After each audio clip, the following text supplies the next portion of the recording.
An elderly female veteran sat quietly in her wheelchair at the park, watching the world go by, when a group of teenagers suddenly kicked a soccer ball straight into her chest.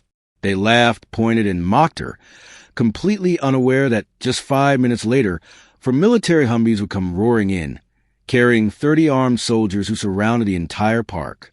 And when a young soldier stepped forward and saluted her with crisp military precision, the crowd finally understood. She wasn't just a disabled woman. She was their commander. It was a quiet Sunday afternoon in Lincoln Park. The kind of day where sunlight filters through the leaves just right, where families lay out picnic blankets and children run wild with sticky fingers and scraped knees. An ice cream cart rang its bell lazily by the path, and a few joggers passed by, earbuds and lost in their own rhythm. It was the kind of afternoon where the world felt almost normal, peaceful, unbothered. No one noticed her at first. She sat beneath a large oak tree in a battered wheelchair, motionless except for her hands, which gently rested on her lap. Her hair, silver and cut short, peeked out from under a faded army cap. The jacket she wore was too large for her now, the kind issued decades ago, olive green with patches that had seen sun and wore in time. Her left chest bore the insignia of the 82nd Airborne Division. Above it, a name tag, Harper. To most, she looked like someone's grandmother. Frail, quiet, harmless. But they didn't see the scars beneath the sleeves or the steel pins in her spine, or the morning she woke up screaming from dreams that took her back to Kandahar.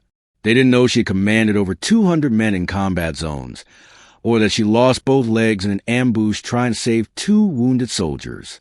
To them, she was just an old lady in a park. A group of teenage boys came into view, loud and careless, kicking around a half-deflated soccer ball. There were 5 of them, maybe 16 or 17, all in oversized hoodies, pants sagging low, and energy that came with the invincibility of youth. They kicked the ball harder and harder, shouting, laughing, daring one another. Harper watched them silently, expression unreadable. She wasn't annoyed. She wasn't smiling either. She simply observed. One of the boys glanced at her, then smirked. "Yo, watch this," he said to the others, pulling back his leg. Before anyone could react, the ball soared through the air, spinning, and struck Harper squarely in the chest. It wasn't a powerful hit, but enough to jolt her. Her hands flinched. The wheelchair tilted slightly before she caught herself and steadied it with one arm on the wheel. The ball dropped to her lap and rolled to the ground. For a moment, silence. Then laughter. "Damn. Bullseye," one of them shouted. Another added, "Guess she didn't see that coming." The boys howled with laughter, slapping each other's backs, basking in the cheap thrill of the moment. Harper didn't speak. She didn't scold. She didn't cry. She looked at them, just looked, eyes calm, sharp, and impossibly steady. The kind of look that once made grown soldiers snap to attention in the middle of a sandstorm. But they didn't know that. People nearby had turned to look, but quickly turned away again. No one said anything. No one helped. The world kept spinning, like it always did, too fast for justice to catch up. One of the boys, emboldened by the crowd's silence, picked up the ball again and shouted, "Next time, duck!" The others laughed. Harper blinked once, slowly. Then, quietly, she reached into the pocket of her jacket and tapped something on a small, black device clipped to her collar. She waited. Exactly 4 minutes and 27 seconds later, a low rumble echoed from the street. It began faint, like distant thunder. Then louder. Tires screeched. Birds scattered from trees. 4 Humvees, tan, armored, and roaring, burst on the grass from all sides of the park, forming a wide square perimeter around the boys. People screamed. Kids grabbed their parents. The ice cream vendor dropped his cart. Panic rippled through the park like a lightning strike. Soldiers in full tactical gear leapt from vehicles. 30 in total, all in combat boots and black sunglasses, weapons slung but hands ready. They didn't shout. They didn't threaten. They didn't need to. Their presence alone sucked the air out of the park. The teenagers froze. One soldier, tall, clean-shaven, with captain stripes on his shoulder, marched directly toward Harper. As he approached, he snapped into a perfect salute. "Colonel Harper," he said, "we got your signal." Harper returned the salute with a small nod. "Stand down," she said, voice quiet but commanding. He turned to his men. "Secure the perimeter. No weapons. No harm. Just eyes on." The soldiers moved like a machine, precise, coordinated. Two of them flanked the boys, who now looked like they wanted to vanish into the grass. Their cocky smirks had dissolved into pale, trembling silence. "What's going on?" one of them stammered. "We didn't do anything." Harper wheeled herself forward slowly, the grass crunching beneath her tires. "You kicked the ball at an old woman," she said evenly. "You laughed. You mocked. And not a single one of you had the decency to say sorry."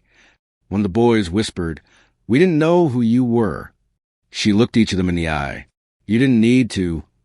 The park, once filled with the light laughter of children and the soft rustling of leaves, had suddenly grown heavy with silence and tension.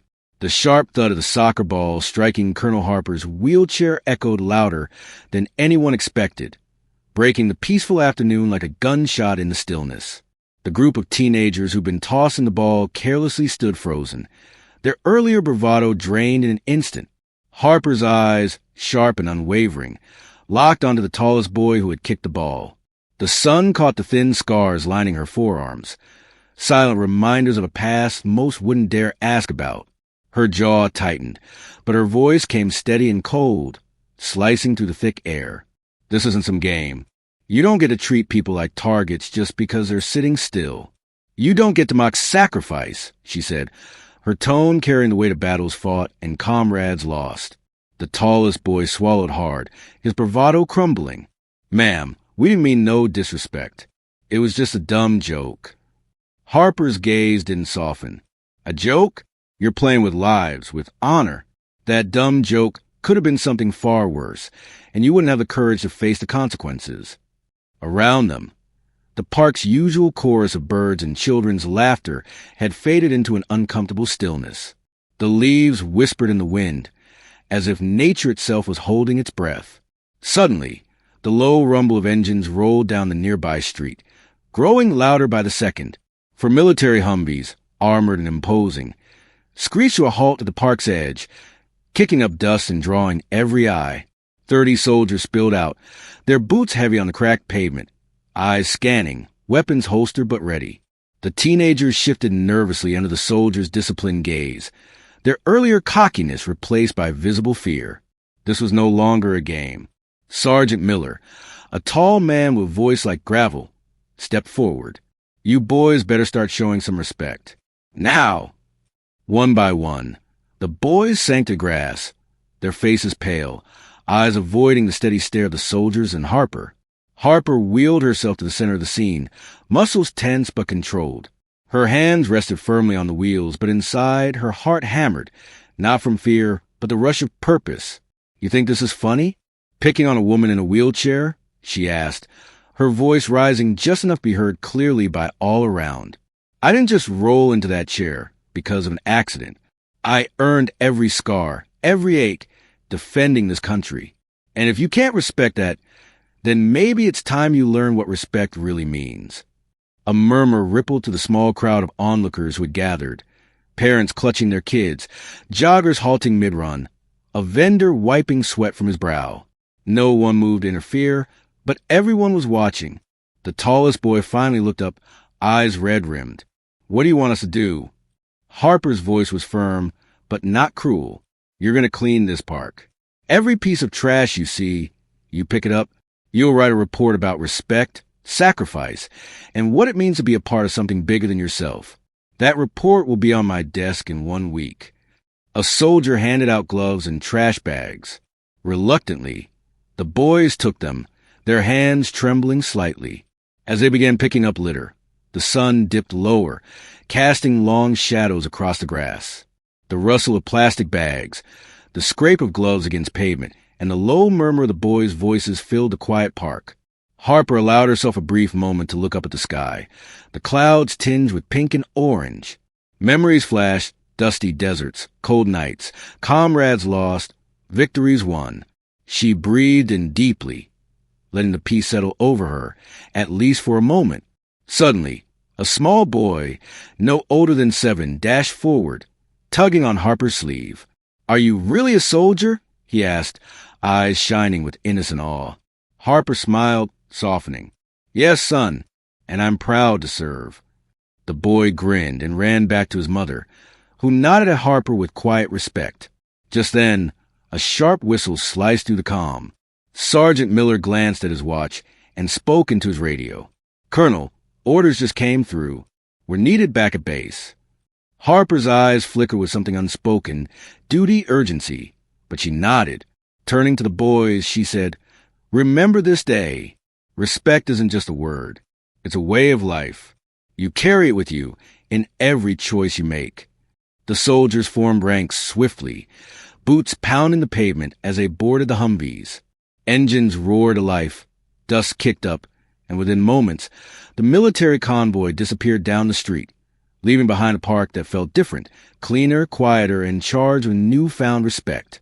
The teenagers remained, silent and humbled, picking up the last bits of trash as the sun finally sank below the horizon. Harper wheeled herself back under the sprawling oak tree where she had started, the evening breeze whispering through the leaves. She felt a tired ache in her muscles, but a steady fire in her chest. She wasn't just a woman in a wheelchair. She was a soldier, a survivor, a reminder that courage and honor endure, no matter the battlefield. And this fight, it had only just begun. Fan Ket, as the last rays of sunlight faded behind the trees, Colonel Harper sat quietly beneath the oak, her gaze steady and full of quiet strength. The park, once filled with careless laughter and disrespect, now breathed a different kind of energy, a deep, hard-earned respect that lingered in the air. The teenagers, once reckless and loud, were now working in silence, carrying with them a lesson that would stay with them far beyond this afternoon. Harper's voice, calm but unwavering, broke through the soft rustle of leaves. Respect isn't just something you give because you have to. It's something you give because you understand what it truly means. Honor, sacrifice, and the courage to stand up for what's right. Today wasn't about punishment. It was about awakening a part of yourselves that maybe you didn't even know existed. She looked at each of them, not with anger, but with the hope that they would carry this moment forward. We all have battles to fight, some visible, some not. But how we face those battles, how we treat others in the process, that's what defines us. With a soft smile, Harper wheeled herself a little closer to the camera. If this story moved you, if it made you think about respect and courage in a new way, then please subscribe to this channel. Join me and others who believe that stories like these, real stories of strength and resilience, need to be heard. Together, we can keep the spirit of honor alive and maybe, just maybe, inspire each other to be better every day. She paused, eyes shining with quiet conviction. Thank you for listening. And remember, respect is earned, but it's also a choice we make every single day. As the evening settled in, the park stood still, cleaner, quieter, and forever changed. And so was the promise that the fight for respect and dignity would go on,